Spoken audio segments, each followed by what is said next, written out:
all our kids are miracles, every which one of them. But all of the pregnancies are miracles. But we wanted to expand our family beyond 2, and we wanted to adopt.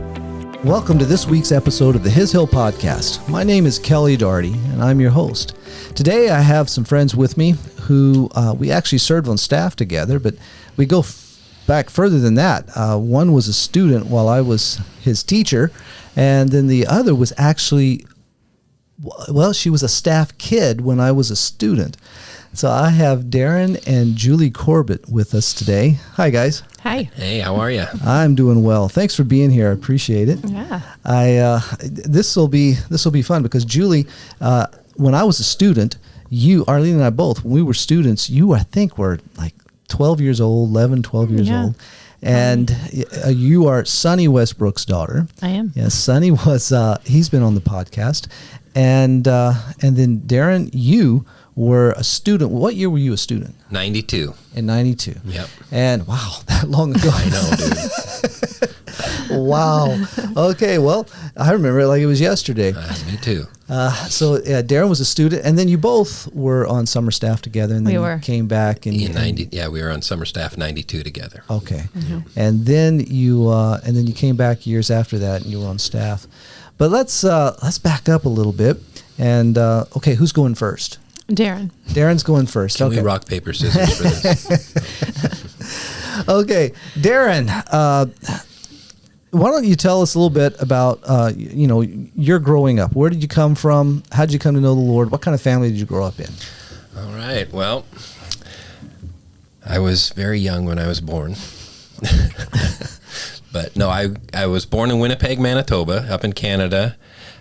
Grew up mainly in Calgary, and grew up in a Christian home, or what my understanding of a Christian home was. We went to church every week. My grandparents were believers. My parents are believers. But for me, it was a ticket to heaven. That's all I knew about it. I knew Bible stories and different things, but just thought it was my ticket to heaven. Okay. And that's what I grew up in.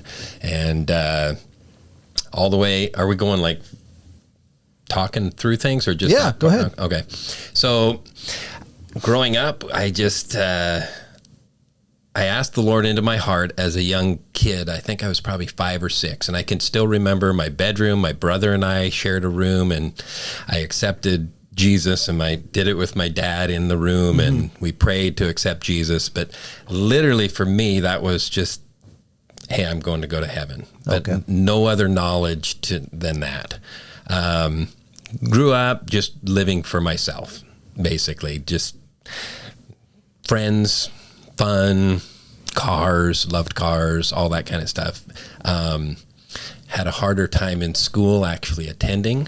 I was going to say, I know those stories. That was your hard time. It wasn't so much school. It was just not being at school. That could be me. Yeah, that was self-inflicted. But so kind of floundered a little bit. I wouldn't even call it that I had spiritually, I was floundering because I didn't have a relationship with Jesus. I had a ticket, what I thought was to heaven, and I was just living. And did high school, skied a lot, loved cars, had multiple cars. That was who I was. I searched that out, I guess. I was filling a void.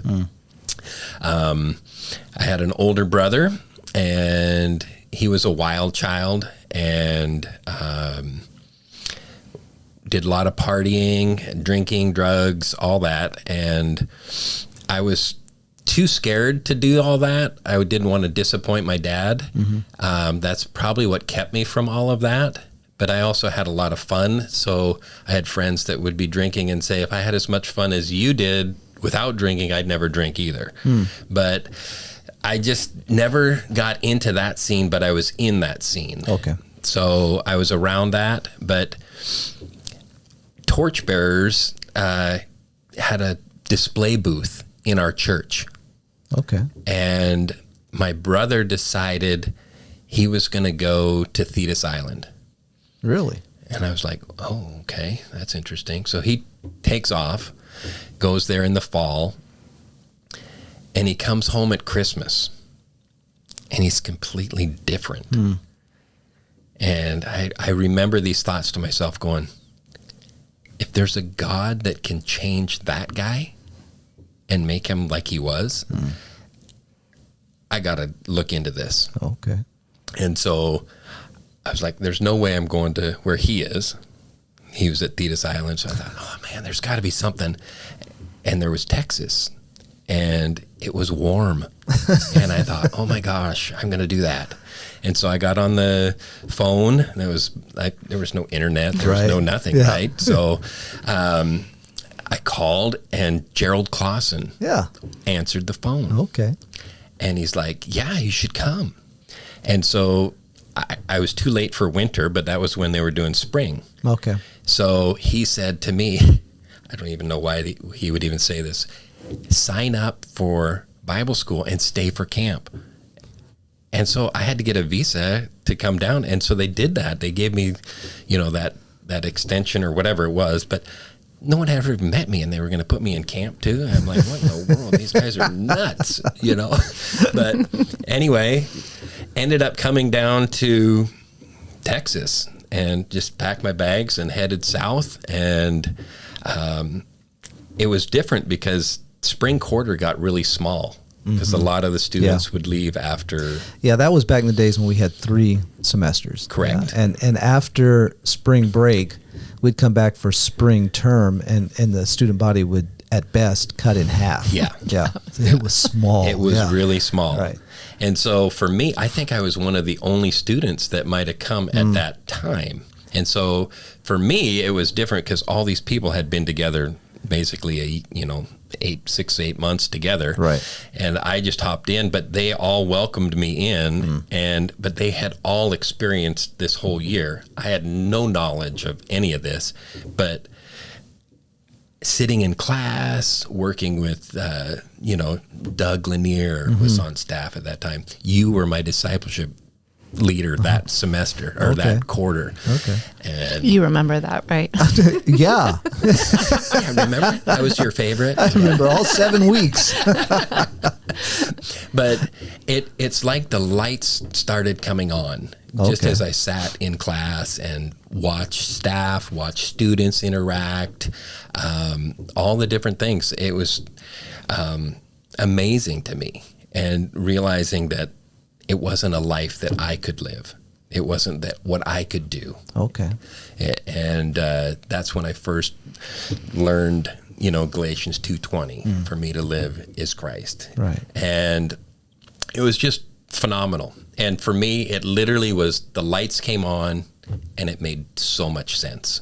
And it was so freeing. And just that spring. Yeah. Okay. Wow. Yeah. Okay. I know, like it was fast, but I don't know if it was so fast because all these other kids were already there, and I just hopped in, you know what I mean? Versus all of us kind of floundering at the beginning and trying to figure this out. Yeah, but it was amazing. Okay. And I ended up staying for camp, and it was. Did you come back and finish the Bible school? I came in the fall then. Okay, then you came back in the fall, Yeah, okay. So we stayed for summer camp, it was a wild year of stuff. So I ended up being the activities director. And you helped a lot with that. That was like when video cameras were just kind of coming out. We're creating movies and all that stuff. But and then stayed on for the fall and finished in the fall. I did not ever finish a full year. I didn't come back in the winter. Okay. Yeah. So. Okay, good. And Julie, now I was here as a student, 84, 85. Arlene and I both were here. So how old were you? Right. So I was born in 73, so I would have been 10 or 11. Yeah. Okay. Yeah. Right. Yeah. Well, tell us now, where were you born? I was born in Spokane, Washington. Okay. And how old were you when you moved to? 6. 6. Okay. Yeah. Well, did you become a believer in Spokane? I did. I became a believer in Spokane. Well, tell us about it. Well, I grew up as well in a Christian home. My mom and dad are Sonny and Judy Westbrook, and But actually, I became a Christian when I watched one of those really scary movies about a train coming and leaving the people behind that weren't believers. And I remember Jonathan was watching too. And so he, and my mom helped me to ask the Lord into my heart as well, because I did not want to be left behind. Right. So we grew up in that, those years of the left behind, the old movies, But I mean, my mom and dad always poured into us as far as just, Bible stories and all of that stuff. And then, but I think then moving to the Hill when I was 6, and then we actually went to Comfort Elementary School for several years. I went there till 4th grade. And then my mom and dad, that's right when homeschooling kind of started. Yeah, you were the first homeschoolers I ever met. Yeah. And I remember thinking, this is weird. And it wasn't really even legal. Like, it was like people were starting to be able to get away with it, was kind of how it went, And so, but just to say that just watching you guys is one of the things that really made me comfortable with it when Arlene wanted to start to homeschool. Yeah. Because we were so well so smart. Just amazing, yeah. Right. But actually what really prompted, I think the school system and everything, even at the time, my mom and dad weren't necessarily that excited. My dad had been a principal at a Christian school prior to coming to the Hill to be the director. And so I think they just wanted us to be able to have kind of an education that wasn't completely secular. And then also Jonathan, my older brother, was completely bored in school. He was very brilliant, very smart, causing a lot of problems at school. And then they also just noticed kind of, there was a lot of girls that liked Jonathan. And that was when he was in 5th grade. So they actually took him out first and started homeschooling him. And he was kind of the guinea pig. And then the next year they said, we're doing this with all of you. So, so that, and I hated it. Really? I did. But I didn't, I missed my friends because I was very social. And at the time there was not as many staff kids. There was a couple other staff kids, and they still continued on at school. And so we would wait all day till 3 o'clock, and then they'd get home from school, call, and we'd come up, we'd run up the hill to play. So that was but I know that all those years of doing that was good for me. And I know that my mom, just continued to pour into us and reading, and we did some curriculum that had us kind of really learn how to give a devotion and how to have your quiet time. So I remember those types of, kind of little things. So once we left the Hill, so then my dad remained the director until I think it was 86, maybe 80. Yeah, I think we left fairly soon after you guys were here, because he went to Wayside Chapel in San Antonio for 3 years, and I went to San Antonio Christian School then, and so, and then that kind of put me on a little bit of a different trajectory, because it actually wasn't that. I mean, the teachers and the teaching and the curriculum was wonderful, but there was a lot of people who came there because they were having problems at public schools. So there was a little bit of a wild bunch, and so it was kind of in those years I was compared a lot to my older brother Jonathan, who was very just self-driven. He had made the commitment. He had heard one of the guest speakers at the Hill, John Hunter, give a talk one time about the importance of a daily Bible reading and getting up at a certain time every morning and having those kind of habits. And he literally committed to that. And he was probably in maybe 7th grade. Oh, wow. And like from then on, he just kind of like trajectory up, and, adults were amazed by him. And then I would always be like, hi. I mean, I literally had teachers compare me to him. I mean, all that kind of stuff. Wow. And I wasn't like, I didn't hate Jonathan because of it, but I was just like, I just want everybody to know I'm not like that. Like, don't expect all that from me. And so I know I kind of spent a little bit of my high school years kind of feeling like, not that I knew for Jonathan that wasn't fake, but I didn't feel like that was me, and I didn't want to fake it, right. You know? And so I kind of floundered around a bit. And when we moved, and we ended up getting a call from, well, my dad really felt led to come back up and take care of his mom up in Washington. Yeah. So we moved up to Spokane, where my dad and mom had met and been born and raised. So my family was... Were you still in school at the time, in high school? I was. Okay. Yeah. So I was 16. All right. So I went to San Antonio Christian in 8th and 9th grade, and then we moved kind of at the end of the summer, and then I started in public school up in Spokane. But and so anyways, I guess those years, and actually at the time, my mom was kind of thankful. She felt like she kind of got me out of a kind of a rough situation I had hilarious friends. I mean, you all know who you are. I'm still in touch with many, but we were just mischievous. We went to Wayside Chapel. Dave McCall was our youth pastor. He will tell you. He had me be on youth council one year, and the next year I was not on youth council. Because he didn't think I had paid attention to anything that he said. And I was supposed to be a leader. So there was kind of a little bit of that rebellion in me. And it wasn't like I am turning my back on God. It was like, I am not this super Christian person. And and I think we had a lot of people looking at us and always saying how amazing, your kids are amazing. And, we had been homeschooled, and then we even would do these little musical programs. Oh, really? And my mom had us all, playing the piano or singing. And I just thought all that was so weird. I'm like, this is not really us, So anyway, but the Lord knew all that, and we got one of the things that when I think of just my youth and my high school years, is my mom for our whole lives had impressed the importance of having a quiet time and spending the time with the Lord, and so she made it a chore. Like it doesn't matter if you don't want to, it needs to be a habit, and the Lord will speak to you, and He'll change you as you do it, but you don't have to. So I did. I went through that. And I remember in high school when I started at the public school and stuff, I was lonely.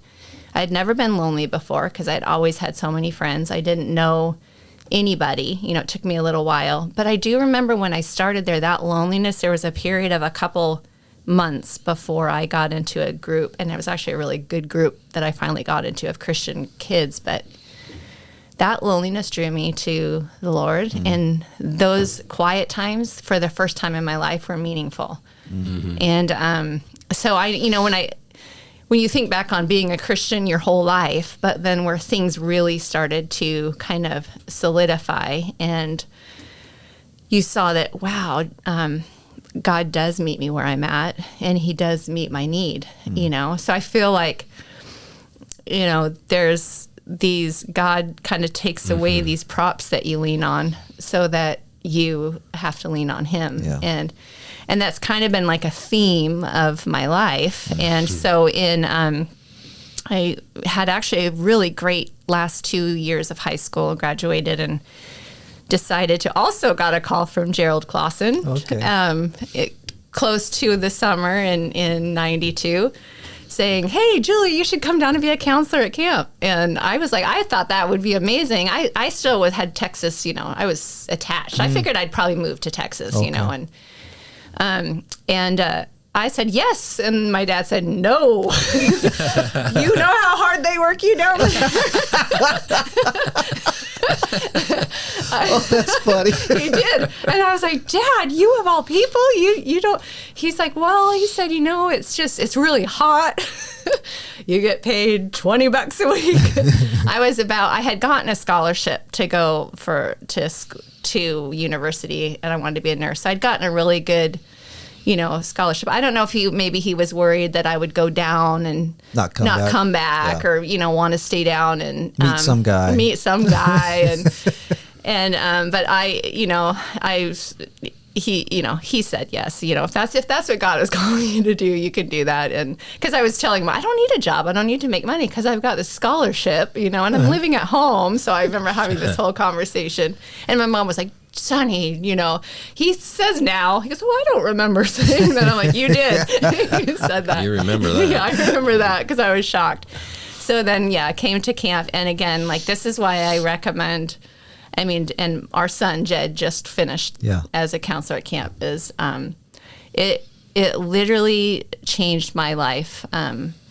You get to be stretched in a way that you've never been stretched. You get to have community. Well, I hadn't been to Bible school, so I hadn't had that kind of community, a community of other people who are like-minded and doing the same thing as you. And then not only that, you have to live out your faith and you have to share your faith on a daily basis. And I had never done any of that. I had shared with my friends in high school, and we had a good group that was pretty focused on outreach. So I had a good junior and senior year, but nothing like that summer camp. And I remember the Lord just really started speaking to my heart at camp, and especially about my family, and especially about all that my mom and dad had done. And so instead of kind of thinking like, oh, I'm not like this family, I thought, man, I am so blessed to be part of this family. And that was and I remember specifically those thoughts at camp, I can't wait to get home to my family and have real conversations with them, and not always be the one that, Julie, are you paying attention? Are you listening during devotions? Because I don't know why. And I don't know, I guess maybe it's because I wasn't feeling it. And so I didn't want to fake it, and when I came to camp and really just surrendered to the Lord, it's like I was feeling it for the first time. It was like the Holy Spirit, and the Spirit of truth, and He was telling me the truth, and so anyway, that was kind of really the turn for me. And then I came back and went through nursing school, and but I met Darren that summer as well. That was a big, a big deal as well. I'll probably be in trouble if I don't ask, how did that all happen? So I'll probably get an email or something. Right. Like, why didn't you ask? So I'm asking, how did that happen? Yeah. You can start because Darren has a different view of it. My version's a little different. Yeah. He says he saw me from the rock house when I was at the fish house. And I'm like, wow, you had good vision. I did. I had amazing vision. I had just, we had the break between camp, counselor training and finishing Bible school that year. And so a group of us went down to Corbetts over the weekend. And being that I'm from Canada and have a great skin for, accepting the sun, I spent the weekend on the beach. Oh, I remember this. Yeah. So, Doug Lanier prior had tried to give me a flat top, and I have the ridge, like a continental divide on the top of my head, and he could not get the hair to stand up, and so he kept cutting shorter and shorter. So I ended up with a monk ring on the top of my head, and I said, just shave it off. And so we shaved it off during Bible school, and then Charlie literally almost asked me to wear a hat every time I left the hill because I looked like a Aryan Nations individual, and they were already concerned about his hill up on the out of comfort. Yeah, in those early years, they didn't know what we were up there. Some cult up there or something. But so I went to the beach, bald, and didn't really use sunscreen very much. Anyway, came back blistered like crazy, like pus blisters from the sun, and camp was just starting, the counselors were just coming, and I remember looking from the rock house to the fish house, and I honestly, there was almost like this glow, but there was this like blonde, really to me it was unbelievable. And so I had to work my way over there, and she happened to be talking to a friend that I grew up with in Calgary. She had come to camp, and I immediately said to her, don't talk to my mom about this burn, because she would have told. And that was Julie's first impression of me, is this, I weighed about 140. I was bald, and burnt to a crisp. And you figured you had a chance. Yeah, boy, gotta aim high, and so I started at the top, and I noticed her, and I was attracted to her that way, but as camp went on and interacting, and you could just see top quality individual, and you see people's character come out like crazy during camp. Yep. Their true colors come out, and just always admired her for that. Just her inclusion of everybody, the way she talks, and her smile lights up her face anytime you see her, and she'll be talking to anyone, and she gives undivided attention to that person, and you don't meet those people every day. And so I really wanted to get to know her, but so did the other 12 counselors that were there. So she had a list, like all these guys were interested, and I played my cards pretty tight to my chest, but except for you were everywhere I was. Yeah. Well, see, as the activities director, you had the freedom, and some of the counselors needed extra care, and so I just thought maybe she needed a soda every once in a while. I'd be teaching tennis, and he'd drop off a soda. I'm like, oh, thank you. Yeah. She's maybe completely oblivious. Yeah. But no. My $20 a week went really far. Yeah, not on his. He wasn't doing that for everybody on that salary. No. But so we really didn't. No, we never really dated. We never even said. It was late in the summer, and we talked, and we would hang out, but it was always in a group. And then finally, towards the end, we kind of hung out more and talked a little bit, and I told her I would come and see her at Christmas, and she was a little overwhelmed because we weren't really anything. You said you liked me one day. You came up to me. It was down at the old shop, or at the at the shop, and we were just getting off the bus, and he came over and he said, I just wanted to tell you that I like you. Oh yeah, and it came out really smooth. And I like you, and I really want to get to know you better. You know what I said? Cool. Yeah. This is a really deep conversation. I actually did not tell him that I liked him, but I did like him by that time. I think that's why he felt confident enough to tell me that. Okay. But I also didn't want to be pressured to say I like you back on the spot. That's my whole don't want to be pressured into anything. No. And so a little bit later, I told him that I felt the same way, and we then had a little date to San Antonio or something like that. And then, Okay. And then she left. She went back to Washington, and I stayed for Bible school. But you ended up at some point moving to Spokane, right? Yeah. Yeah. So I road tripped up to back to Calgary, but stopped in Spokane on the way. And after school was done, and we obviously it went well, and we continued our long distance relationship. That was before cell phones, all that. I mean, it was letter writing and weekly phone calls with minutes, big minutes, so, but we just did visits. I'd drive down there as much as I could to see her, but I eventually ended up in school in Spokane. Right. I was going to do firefighting is what I was thinking that I was supposed to be doing, and Judy actually was driving, that's Julie's mom, was driving me around Spokane, and we went past a fire college that was there, and I didn't even know it existed. And she regretted it at the time because I immediately applied. No, she liked you by then. And then was able to move to Spokane. And so it was a 2-year program, and did that, and continued dating Julie during that time. And she was in school doing her nursing school, and she actually had to go longer than I did. I did 2 years, and at that point we'd been dating for 3 years, and finally I think we broached the subject with your mother first. Yeah. Well, my dad had, again, been very clear that we were not going to get married before I was finished with college.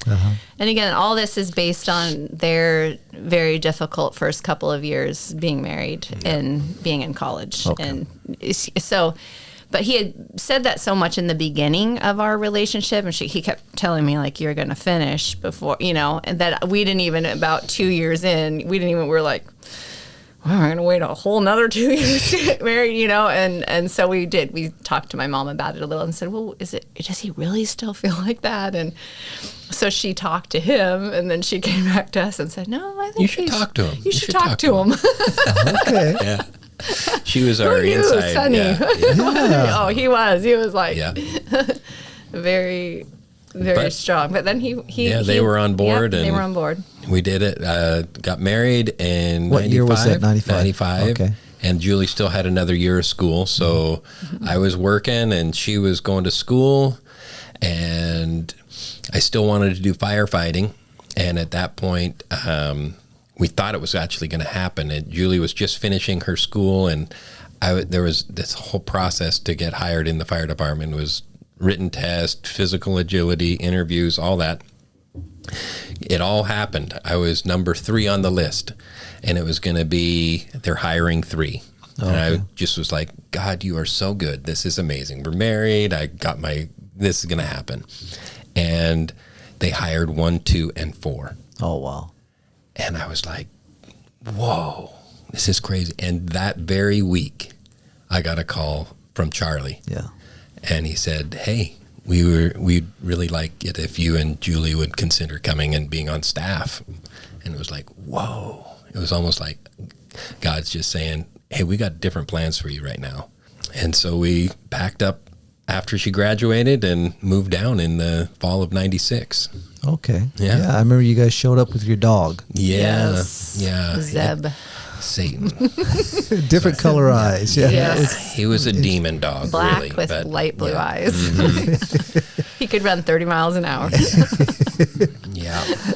He was down at our house one night, and I remember walking to the bedroom, had all the lights turned off, and I walked past the front door, and I looked back, and he was on the front porch just staring at me through the window, and those eyes were glowing. He was something. He was a last year of nursing school by. We went to the pound. I'm like, I need him. He was cute when he was a puppy. So how long were you on staff? 3 years. Yeah, Okay. 3 years. Yeah. Yep. Yeah. And now you moved back to Spokane. That's where you are now. And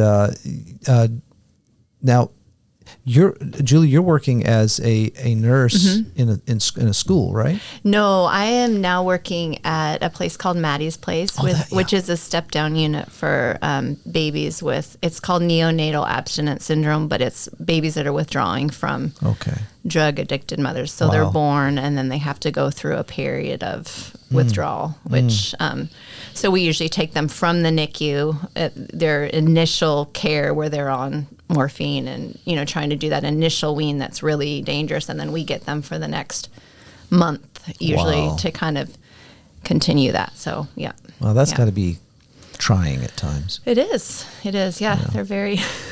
It's like a ministry. Yeah, it is. Really. It's definitely a ministry. Yeah. And we also we house the mothers if they're in some sort of recovery program. And so the mom can stay with the baby in the room, and help with its care, and then we try to get them set up with social, services and all this kind of stuff. So it's quite a ministry, and it's hugely needed right now. Okay. So yeah. Now, did you used to be a school nurse? I did. I was a school nurse for several years. Yeah. Yeah. Okay. Yeah. And Darren, you're a builder. I am. Julie's is much more exciting. No. But you're pretty busy with it, though. Yeah. It's been very, very good. The Lord's been good. We've had lots of years. I ended up, I guess this could be a segue for you, but we wanted to, we had 2 kids, Caleb and Jed, and we wanted to have a third. Pregnancies were very difficult. Getting pregnant was a problem. Infertility, it took us like 5 years. Julie had, you can get into some of that or whatever, but we had different things happening. We ended up pregnant. All our kids are miracles, every which one of them.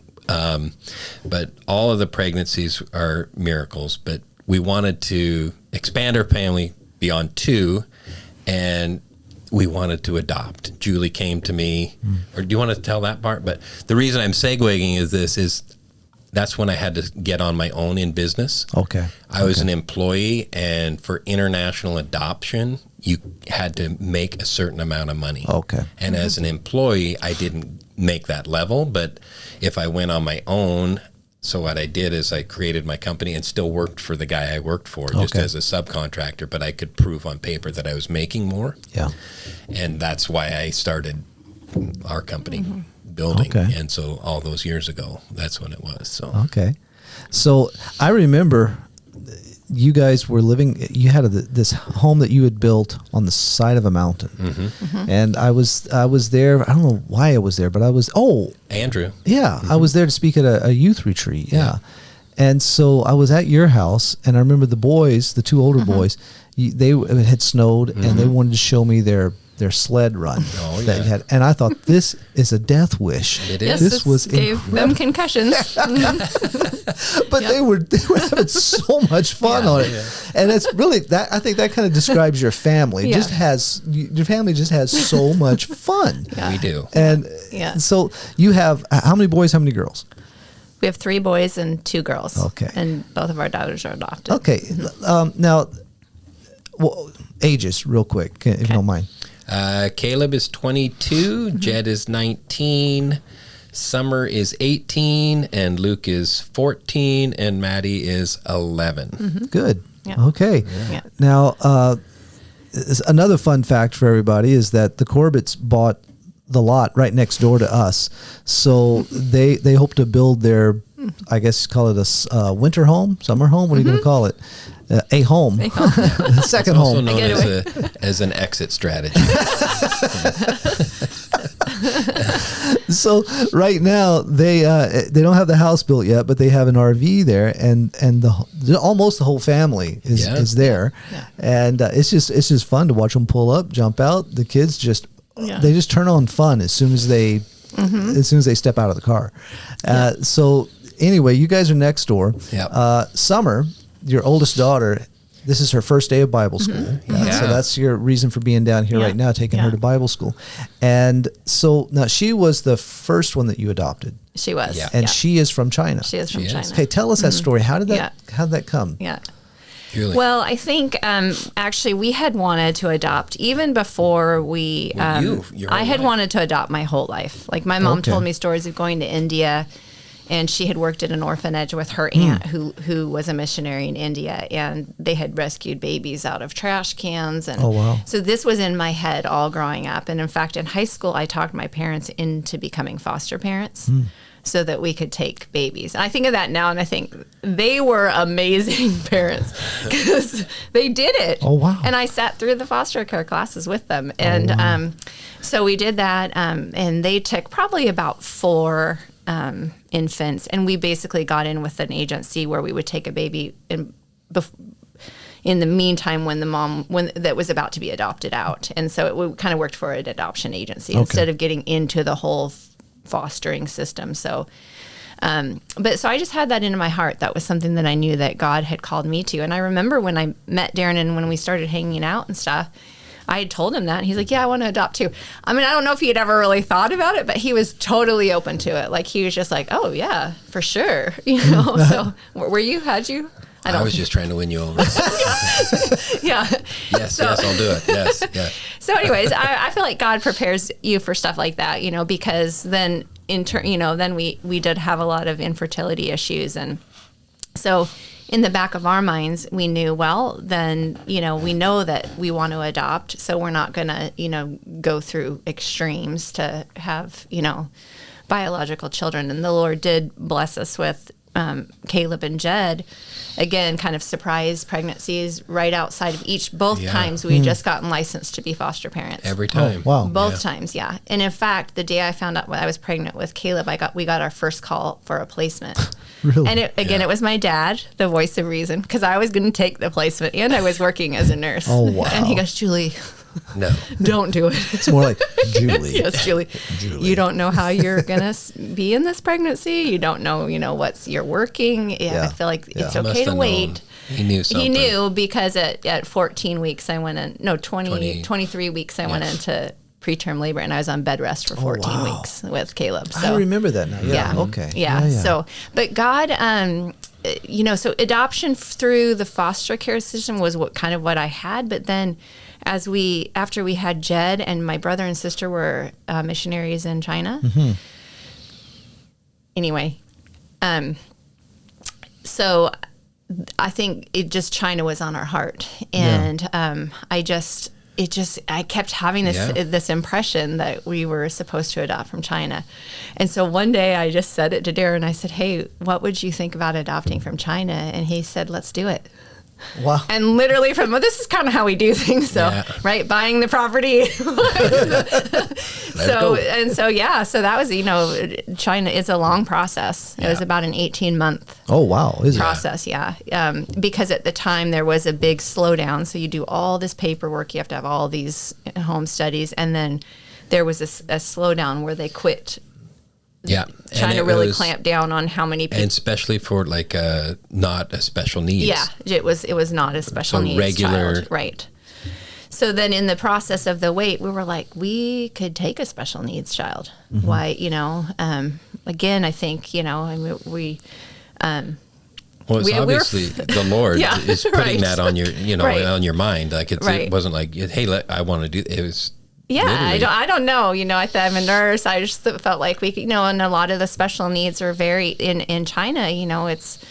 There's a lot of kids minor things, but they get put in this, special needs category and kind of get passed over. And so we told our agency that, and so then within a few weeks, she had a file for us to look at, and that was Summer. She wouldn't let us look at her picture, and she let us look at the file and bring it to Summer. She had a hole in her heart, and we took it to a cardiologist. And he looked after the adoption. No, we hadn't adopted her yet. No, she just let us look at the file. So you'd be aware of what you're getting. This baby is waiting in China, but we want you to not make this decision based on seeing how cute she is, or or whatever. Right. Just think about it. No pressure. And so we talked to the doctors. The doctor, of course, was like, "This is like a dentist filling a cavity. I mean, we can do this. This surgery is no big deal. It's full on open heart surgery." But we were like, he was also saying you might not even need it. Yeah. They weren't sure. And this was a doctor in the States? That was a doctor in Spokane, yeah. So they're just looking at the file. They're just looking at the file. Okay. And the cool thing was the director at Summers Orphanage was a medical doctor. Okay. So we actually had really good information, good records. Wow. A lot of people don't get that type of information. Mm-hmm. So... and so then from then, we went and we did the whole process of adopting. It was funny because I felt like we would be in China for her birthday. And it was unheard of that it could happen that fast. Like this was like in May, and I was like, no, Summer's birthday is the July. China process is crazy. You get your referral of your child. They'll send you the file, and then you wait more. And and again, those waits were really long. But Darren just said, nope, we'll be there by her birthday. And even our adoption agent, she just laughed. She's like, I've never met anybody so positive, And she goes, well, okay, God hears you. So. And then all of a sudden we get a call out of the blue. You're not going to believe it.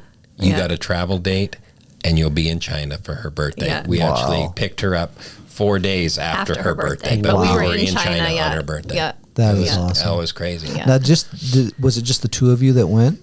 Yes. Jenny. Oh, Jenny came with us. That's right. Your How sister. did I forget Jenny? Yeah. Jenny came with us. Yeah. Okay. Yeah. And Jonathan and Cindy were there. Yeah. Right. So we stayed with them the first week, and then they actually traveled to Summers Province with us. So they were with us the day we got Summer. Fun. Yeah. We it was a whole family. Yeah. Yep. Mm-hmm. Yep. Okay. So. And is it a real expensive process? It is. Mm-hmm. But actually, I don't know how much it's changed. It's changed a lot over the years, but it was a very straightforward process. So we knew what the price would be, and it didn't always change. We're in some of these China other was countries. very good about that. You're like, okay, now you owe us this. Now you owe us this. But China, it was a very set, and we were with a really good agency that had good standing there, and so it was. you know, it was around 20. way more at the time, than it we was could around do. $20,000. Okay. Yeah. Yeah. All right. But what's crazy is the Lord provided all of this stuff. Mm-hmm. Like we had people donating to this. Like we did a garage it's sale. just unbelievable. We did a garage sale, Yep. and we made more at that garage sale that we've, you know, we're like, what in the world? We've done garage sales since and been like, what? Why are we making this? You know, it's just that was the Lord, you know. Yep. And then also we would have people at our church. Yep. I mean, just come up and hand us these checks, you know, wow. and Yep. we hadn't asked, like we hadn't put it out there, like help us. There was no GoFundMe's, you know. No. So Yeah, it's crazy. Oh, that's neat. yeah, Yeah. so that Wow, was the what a Lord, testimony. and then He gave us summer, and we got home, and within a couple months, she did have to have open heart surgery. Okay. Yeah. And we were so thankful because she was a different baby the day after she had that open heart Okay. surgery. She was Okay. struggling prior. So Yeah. we thought, what is wrong with this child? I mean, she was 14 pounds at a year old. She had 0 teeth. I mean, she was kind of weakly, wimpy, kind of, we could hardly get her to eat anything. And it was just because she was working so hard, you know, or her had to work so hard with the leaking. So, Right. And then, she's kind of hit the ground running after that. We got her home. She started just crawling all over the house, ate like a whole bowl of spaghetti. We were like, what is going on? Yeah, I know. We're like, whoa. Yeah. So That's neat. And so now she's 18, 17, Yeah. 18? Okay. And she's in Bible school. That's Yeah. fun. Yeah. And then you had another child, Luke. Yeah. And then came your second adoption. Right. Well, see, I don't know why it happens like this, but we were thinking we needed to adopt again. And From China. From China. Okay. And so we were just getting started, like thinking about that process. And then Julie comes to me and says, we're pregnant. So again, every time we had considered foster care or that this is what came up, but it was almost like it was just a miracle in itself. All our pregnancies have been miracles. Yeah. All our adoptions have been a miracle. Wow. It's just crazy. God has used every one of those kids in bringing them into our lives. They each have a miracle story that is off the chain. Like it's crazy. Yeah. But so Luke came as a surprise as well. Okay. And so we then thought, well, maybe we're done. I think this, that's 4 and wow. Okay. And then you can. Yeah, so my mom was at a church one day. We had actually kind of let the foster care thing go too, because then by that time I was tired, and our oldest had a lot of he had an illness when he was young, and then he just had a whole array of learning issues, and so we were like, and Darren had always said he wanted like 7 kids, and I'm like, I'm about to die. So, but my mom just was at a church one day that she doesn't even go to. She happened to be dropping something off, and there was a family there that we had known from the church that my dad was a pastor at, and she said, hey, we have a sister, it was an adopted sister, that is having a baby, and she's not going to be able to keep it, and wondered if Julie and Darren might want to adopt her, Wow. So and so and my mom came home and told us that, and I said, no, we don't want to do that. I'm like, not a newborn, not an infant, all this. I kind of had all these things, and we had really hard infants. Our boys were really hard, really reflux, really bad, so it was just crazy. And, but yeah, Darren goes, well, maybe we should pray about it. And I remember just thinking, oh, brother, not that. So we literally did. He said we had to kind of let them know. Well, see, we went, and then we said, well, maybe we'll be a placement for her. Yeah, because they said the state would take her. She wasn't even born yet. They thought the state would take the baby just in the state that the mom was in. Yeah. She was very special needs, kind of, and hadn't been able to take care of her first child, and they had actually adopted her first child. So we went through the foster care class so that we could take her as a placement. Well, right. The mom kept, after the baby was born, it would go on. But so she was 9 months old. when the state got so involved. we prayed for about it for 3 days, and that was the answer that the Lord gave us, is you can walk through the door. So we said the door that we'll walk through is we will go back and renew our foster license, so that when she has the baby, if she becomes available for placement, we could be a placement. And so that's what we did. And then when she was born, the state said the mom had taken a parenting class, so they said, yes, you can keep her, you can parent her. And then that lasted for about 10 months. And we didn't really give it a second thought, because it wasn't something that, we had our heart set on or anything. And then about 10 months later, I get a call and from the grandma of this family, and she said, "Are you still interested in Maddie?" And I didn't even know her name was Maddie. And I said, "What? Who?" And she says, "Yeah, it's come to that. They can't parent. The state's taking her, and can you take her?" And how old was she at this time? She was 10 months. Okay. So, and then from there, we went to that family meeting, and they handed us Maddie. We walked out with her. And at the time, her mother was like, "I will be getting her back." And we were like, okay. Like, we weren't, we were like, we're going to be a placement, And so then we did that whole foster care dance, like the visits, She had 3 visits a week, and they were very brutal. Ooh. Yeah. So it had been an abusive environment that she had been in for those first 10 months. So there was a long kind of... Lots of trauma. Yeah. Yeah. But anyways, through that, the Lord kind of connected us with her mom. We would write back and forth in a journal. I'd write her a note when she'd go to her visit. She'd write me a note. And then about 6 months in, she said, "Would you guys adopt her?" Her mother. Yeah. Her mother called me one day, and her rights and said, she said, "I can't do this," and but then she didn't relinquish her rights for about another 6 months.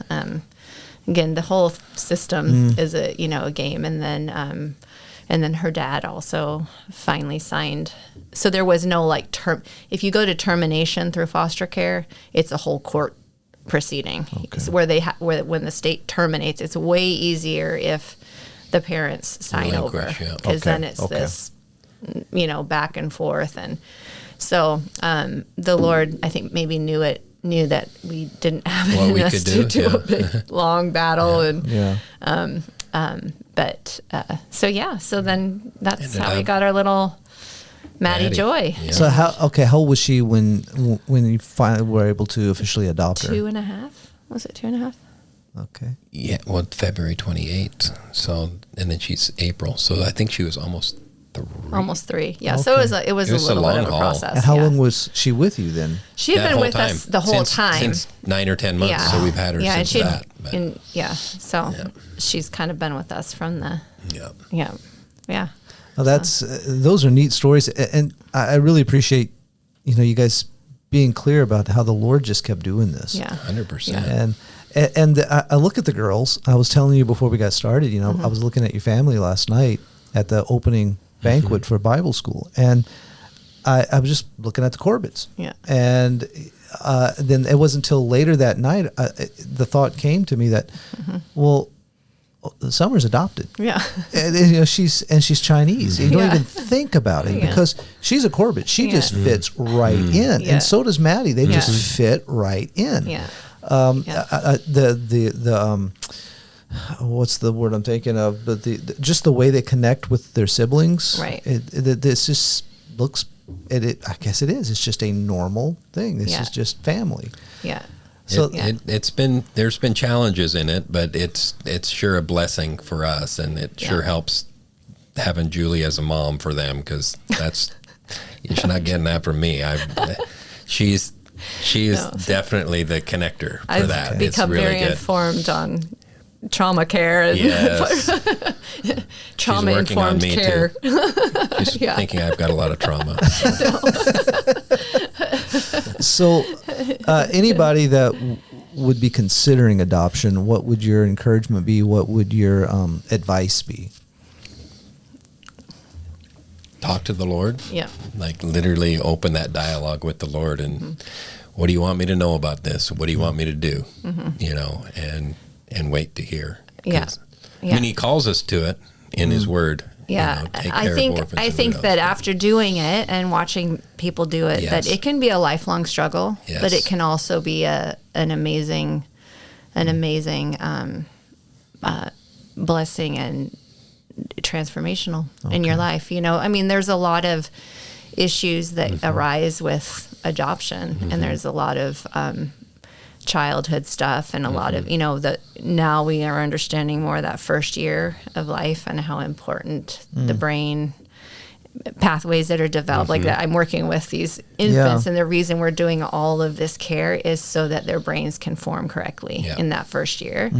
And I think of my daughters who were not. One was neglected in an orphanage, and one was in an abusive situation for a year. And so we see that play out, but we also see the Lord work in all of us, in our boys, understanding, just having a heart for people that struggle, and understanding that they may not always feel like they fit in, or they but just knowing that we're all children of Christ, and kind of leading them to Christ in each of these areas. And so it's been very trying at times. I mean, there's stories. Okay. So I don't want to make it seem like it's an easy process, because I feel like I did that a lot in the beginning when they were young.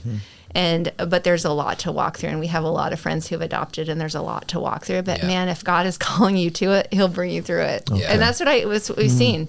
Whether it's easy or not, it's usually the hard that brings us closer to Him, and in our daughters' lives as well. Yeah. I mean, those two girls have the most tender hearts towards the Lord. Unbelievable. So, wow. Yeah. So. Well, guys, I appreciate you doing this. You weren't like so many of the guests. You're not real fired up about doing it, but I think I've learned a good trick with you is to make sure to ask in front of the kids, because the kids were very much in favor of it. Yeah, do it. You should do it. They want me to name drop Jed, Luke, Caleb, Natty, Summer. So, but I do appreciate you guys doing this, and just being free to share all of this with us. Nice to have you as neighbors. Yeah. And thanks for having us. Yeah. Thanks for sharing your property. Okay. Well, again, thank you for being here. Appreciate it, and thank you for just reminding us that that the Lord does these things. It is.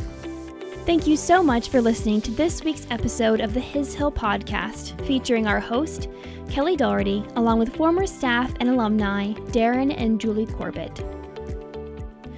Our students have been on campus for just over a week and are settling in well. The first few days here were filled with volleyball and bunco games, trips to Comfort, and lots of conversations as we get to know each other better. If you'd like to keep up with what's happening on the Hilltop this Bible school year, you can follow us on Instagram and Facebook to stay in the loop. Thank you again for tuning in with us this week to another episode of the His Hill podcast. Remember to keep your eyes fixed on Christ.